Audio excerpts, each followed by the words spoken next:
আপনার সাথে কি আর কেউ ছিল না নাকি আপনি একাই ছিলেন? এই যে আপনি এখন ধরা পড়লেন, এখন তাহলে কি বলবেন?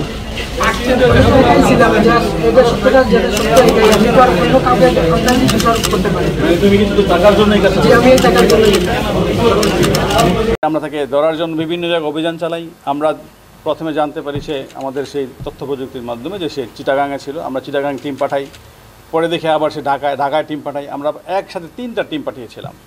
তো সে এতই চালাক যে সে একবার হোয়াটসঅ্যাপে ভয়েস দেওয়ার পরে আর তাকে খুঁজে পাওয়া যায় না। এক এক সময় তাকে এক এক জায়গায় দেখি। পরে তার মোবাইলে আমরা কিছু বিকাশ করি। বিকাশ করার পরে সে তো অনলাইন গেমলার ছিল।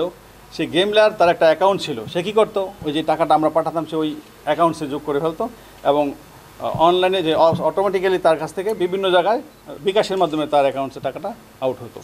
তো তাকে ট্রেসিং করা অনেক টাফ ছিল। তো যা হোক আমরা আমাদের সিটিটিসির সহায়তা নেই এবং সিটিটিসির সহায়তায় আমরা তাকে সর্বশেষ আমরা সিলেট মেট্রোপলিটন এলাকা থেকে গ্রেপ্তার করতে সক্ষম হই।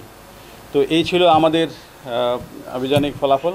আপনারা সবাই আমাদের সাথে ছিলেন, আপনারা আপডেট নিয়েছেন এবং আমার কাছ থেকে এই ঘটনার পরে অনেকে এসেছেন যে কোনো কিছু আছে কিনা। আমি কিন্তু আপনাদেরকে বলেছিলাম যে আমরা অনেকটা সাফল্যের কাছাকাছি চলে এসেছি এবং আপনারা অচিরে একটা ভালো সংবাদ পাবেন এবং আমার বিশ্বাস যে আপনারা আমার সেই কথাটা বাস্তবায়িত হয়েছে এবং পেয়েছেন। তো আপনাদের কোনো কিছু থাকলে বলতে পারেন। সিলেট মেট্রোপলিটন এলাকা থেকে, গতকাল গ্রেফতার করা হয়েছে। সময়টা রাতে, জি বিকালের দিকে আর কি।